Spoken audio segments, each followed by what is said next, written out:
My name is Casey Foster. I'm the General Manager of our Research Solutions business line here at Kuali. So excited to see all of you and officially welcome you to Kuali Days 2021, kicking off the research track. We've had such incredible interest in the track and so many attendees, and we are absolutely thrilled to see you all. Thank you so much for being here and choosing to spend your week with us. Even though we can't get together in person this year, we hope we can recreate some of the sense of fun and connection that's so much a part of Kuali Days.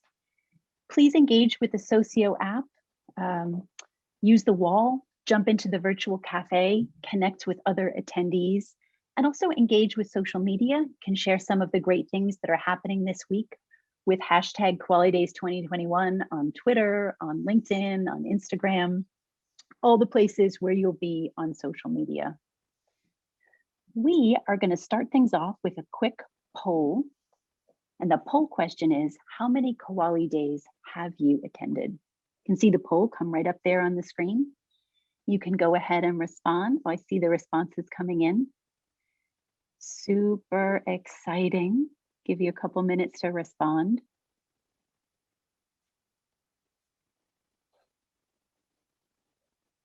Okay, almost 90% of you have voted.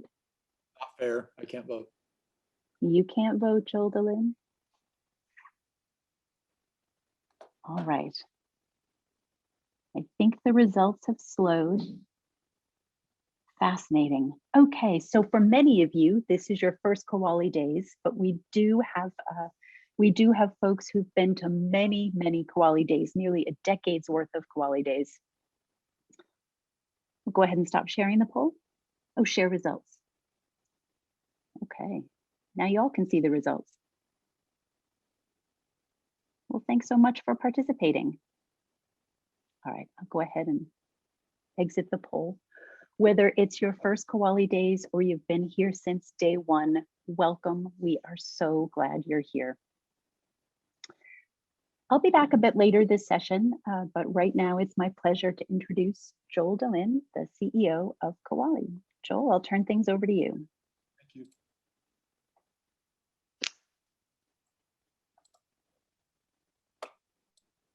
You see my screen okay? Hi. Yep. I'm Joel DeLynn. I started the Kuali company, so I've only been here since 2014. There are many of you that had been here a lot longer than that, and we appreciate you attending here at Kuali Days.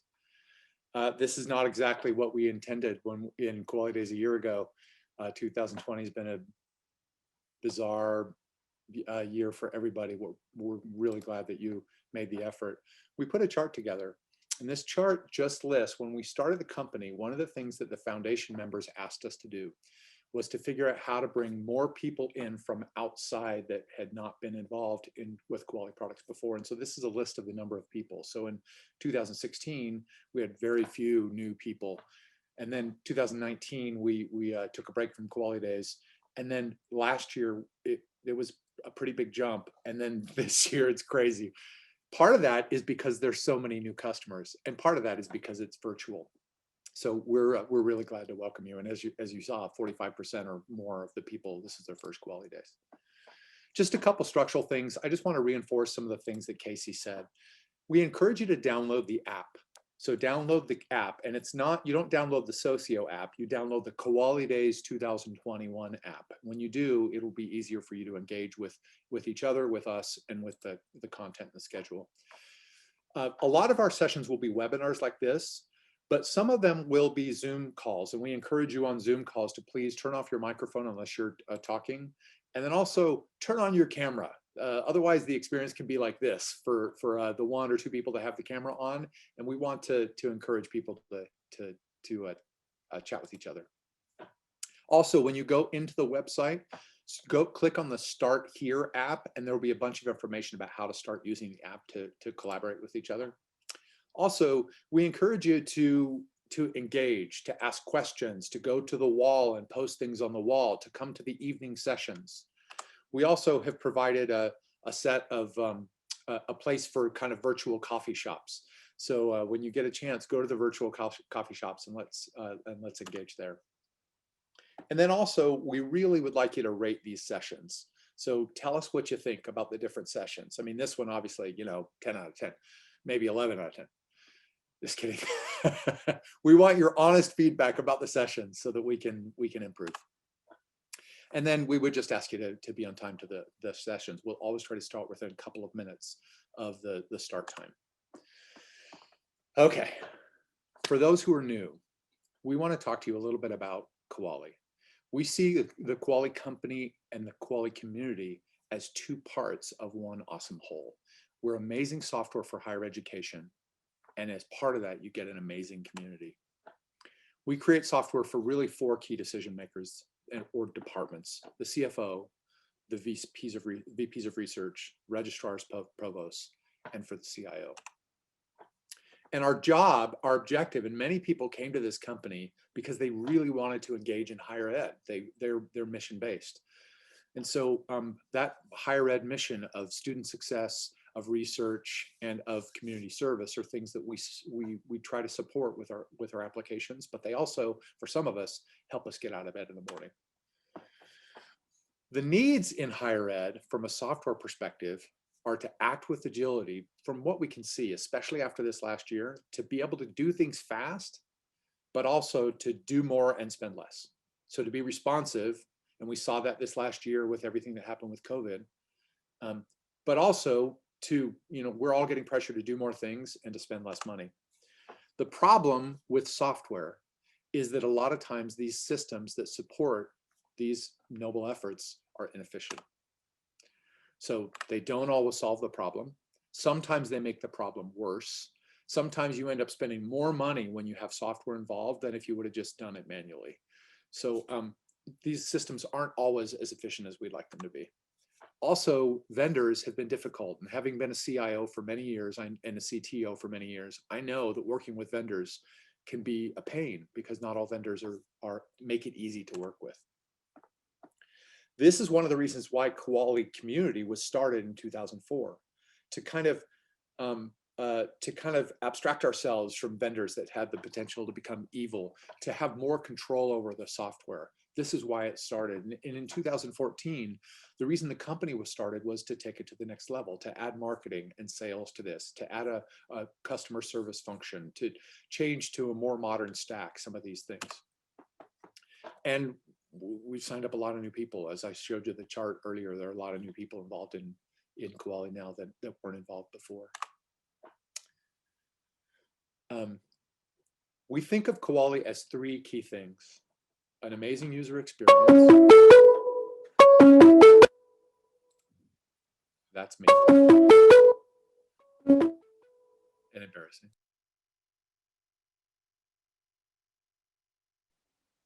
Could happen to anyone, Joel.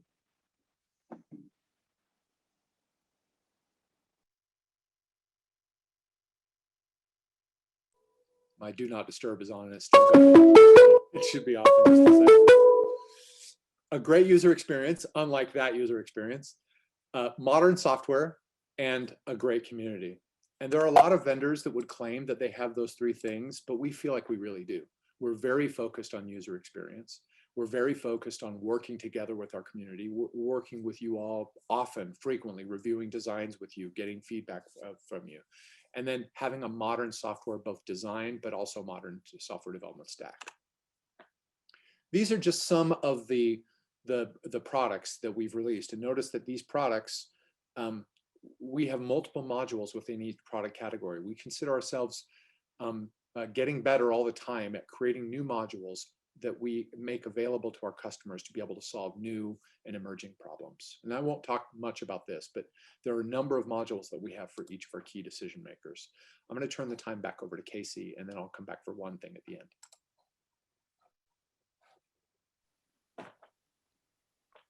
Thanks, Joel. Just going to move on a little bit here. Sorry about that. Okay, well, let's shift the focus back to Kuali Research for a little bit. I know many of you are already familiar with our suite, but for those who aren't, I'm just going to take a minute to level set so that you have a sense of the breadth of the suite and you have an idea of what you might want to learn a little bit more about over the course of the week. We've got a full set of pre-award capabilities. Of course, that includes proposal development with proposal budgeting, system-to-system submission to grants.gov where that's appropriate, a negotiations module that helps you track activity associated with contract negotiations, and schools use that for a lot of other things as well. We've got a rich set of post-award capabilities to track all the kind of critical non-expenditure related activity that happens over the life of an award. We've got ability to capture key details, deliverables back to the sponsor, award budgeting, award hierarchy, and an opportunity to integrate with your financial system to automate account setup. We've got a sub-award module that helps you track activity related to outgoing sub-awards, including management of the FDP templates. We've got our export control management module that helps you track activity related to, not surprisingly, export control management. And we've got a nice out-of-the-box integration with our partners, Descartes Visual Compliance, for schools that are customers of both of those products. We have a really robust conflict of interest, conflict of commitment capability that a lot of schools are using. And in the protocols area, we have IRB and IACUC protocol management capability for our Canadian community members, human and animal ethics. And then as of this week, we're super excited to announce our IBC protocols capability. So our third protocol type to help you manage activity associated with your institutional biosafety committee.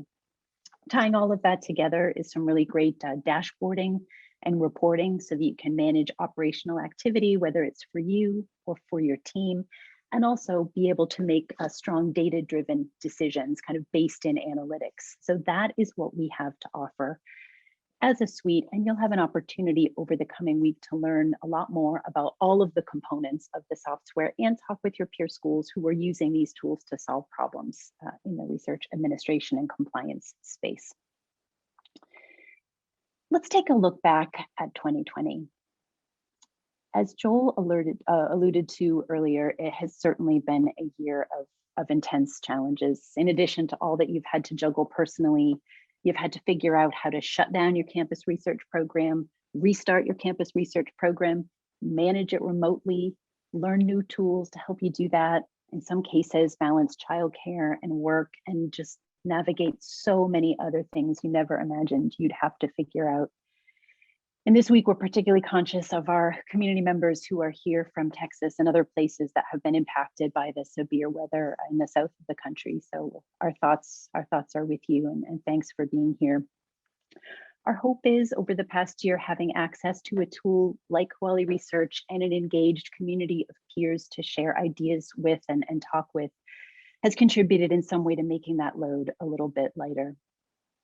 I also want to take a minute right now to do something we don't often do at Kuali Days publicly, and that is I want to acknowledge the contributions of my colleagues on the Kuali Research team here at the company.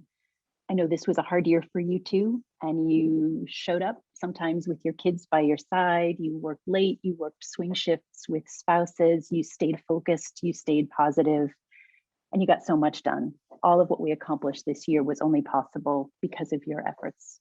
So thanks, friends. Really appreciate it. But this is a week for us to celebrate what we were able to accomplish in such a time of challenge.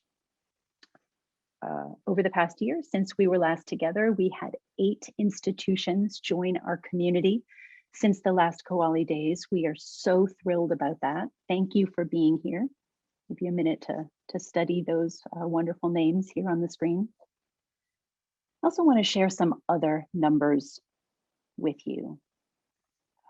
In 2020, 13 schools or 13 institutions went live with at least one new module of Kuali Research. Super exciting.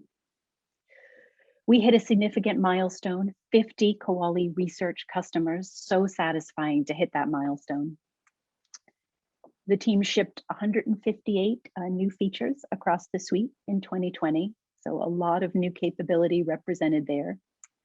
This community submitted nearly 7,500 IACUC protocols, more than 18,000 IRB protocols, over 24,000 proposals, and a whopping 41,481 COI disclosures.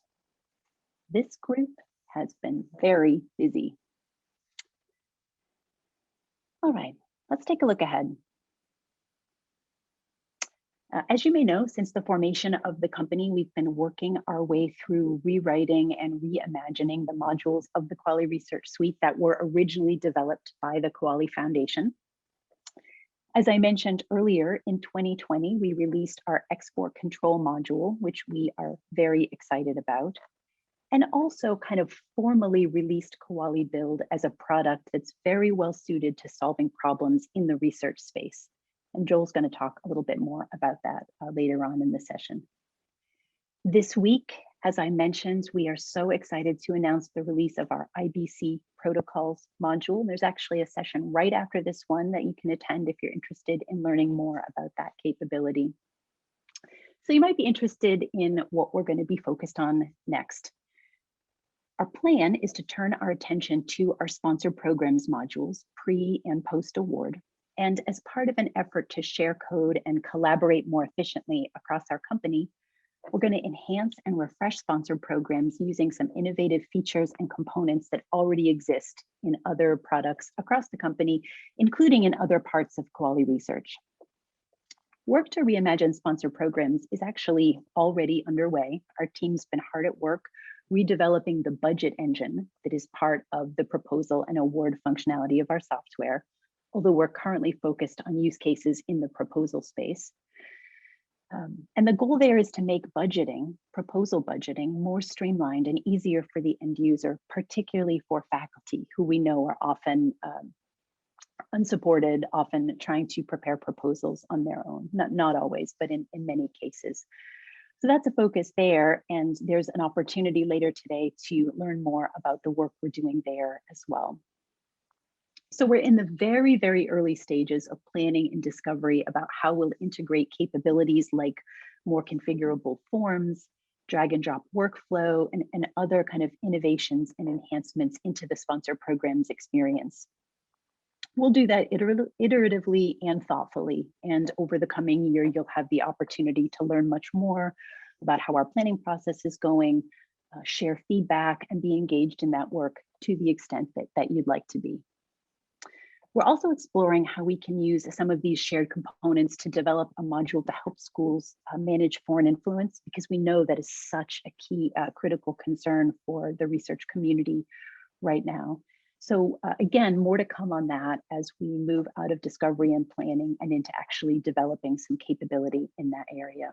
So it's a taste of some of the big things that are next up for Kuali Research.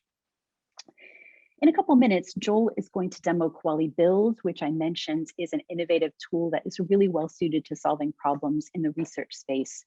And it also includes some of the capabilities and features that we're excited to bring into the sponsored programs modules as we reimagine some of that capability. Okay, before I turn things over to Joel to talk a little bit about Build, I want to walk through some of the really great sessions that we have on track for you this week. There are a couple things that are happening consistently every day of the conference. The first is that we have opportunities for training. And actually that has already occurred today just prior to this session. So every day of the conference, there is more of a beginner type of training, kind of an introductory kind of orientation to the capabilities of our modules, and a more advanced system administrator training. So that is happening at the first session every day of the conference. And as I mentioned, that has happened already today, just prior to this session. We also have our R&D lab happening throughout the conference. Every session, it's an informal, open drop-in opportunity for you to meet with a user experience designer, a product manager, a quality developer, kind of whatever area you want to engage with. So you can make an appointment ahead of time, or you can just drop in. Be on the lookout for announcements on the wall in the Socio app for opportunities when our designers are looking for your feedback. So consider attending there. As I mentioned earlier, today we've got some opportunities to see some of the new features that we have been working on, whether it's Kuali Budget or IBC protocols. We've got an opportunity to see our export controls module and also to learn a little bit more about how to leverage our research reports. And this evening, well, depending on the time zone, this evening or in the late afternoon, we have our first social opportunity, which is just an informal mix and mingle community poster session. You can come and share something that you've been working on at your institution, or you can come and listen, or you can just come and chat. So we really hope to see you. Tomorrow, again, we have our training opportunities, and we've got some great community led sessions. We've got community lightning talks where schools are going to be talking about their implementation experiences. And also later in the day, a show and tell about how they're using Kuali to solve problems on campus. We also have a number of tech focused sessions, whether it's integrating with Kuali, code contributions, or learning about the future of Kuali research technology. We've got a session to learn about our new configurable PDF tool, which we're very excited about. And at the end of the day, and this is firmly in the evening for everybody, don't miss our cooking class with our very own Victor Kinzer. There is a limit on the number of people who can sign up for that, so don't miss out. Jump in and sign up for that. Take a quick look at Wednesday. There'll be an opportunity to learn more about integrations within the Kuali suite, within the different components of the Kuali suite. We'll have a presentation on how schools are handling foreign influence concerns, leveraging our COI/COC module. Another great community lightning talk. Some of the smaller schools in our community are going to be talking about some of the challenges they're facing and how they're solving them with technology. We'll focus on making the most of our IRB protocols modules. And then the final session of the day before the social event, we've got two great sessions competing for your attention. One is a session on promoting diversity, equity, and inclusion in the grant making profession with a speaker we're very excited about, Dr. Carmen Phelps. She's done some work internally with us at Kuali on these issues, and we're super excited that she can be here for a session with our group.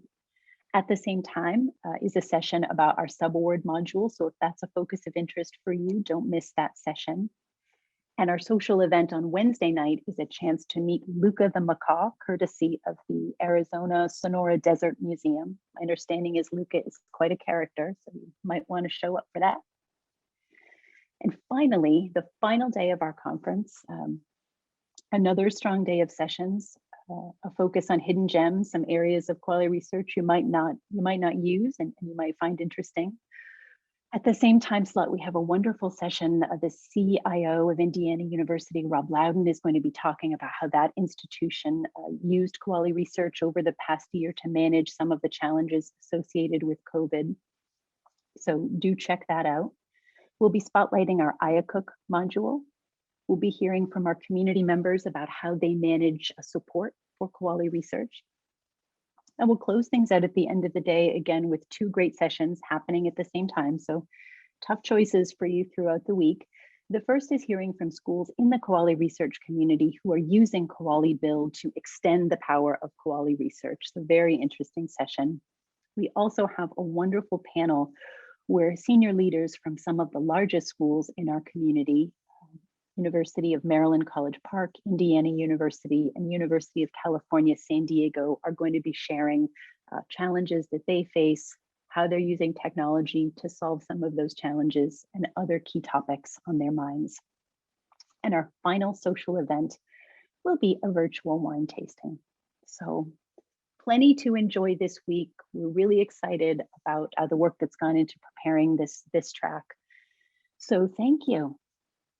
And with that, Joel, I think I'm going to turn things over to you for the final time. Make sure I'm right about that. Yes. Okay. You see my screen? Yep. You know, is Build. We've had more and more customers that are becoming interested in Build as a tool to augment the processes that you'd like to augment that aren't currently automated in our software. So what this is, I could show you something live. I'm just showing you screenshots, but if you're interested, if we have time, I'm happy to go into the product live. But this is just an example of what a dashboard looks like today. Angel, it's a little hard to hear you, and that wasn't the case before, just to bring that to your attention. Oh, can you hear me now? Yeah, that's better. Okay, thank you. I'll just speak up a little bit. So this is the dashboard that has apps on it. So a person could go into this and see apps, but you can also create links to each of the individual apps that you create and put them onto a website or some other dashboard. And I'm going to go into the no cost extension app.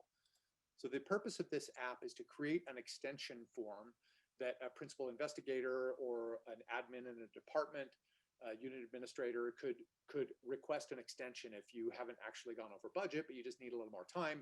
You could go to this tool and create it. And this form would take, if you know what you're doing with build, would take 5 or 10 minutes, maybe 15 minutes to be able to create. So you have a requester name. You could actually get that automatically from a person that's logged in and put their email here automatically. Or if the person logging in isn't actually the requester, you could let them search in this box for names, and it will quickly narrow down. When I select the name, then the email will pop up. Then you could have. Angel, I'm so sorry to interrupt you. I'm seeing a lot of conversation in the chat about how it's hard to hear you. I don't know if there are any options for speaking up even further.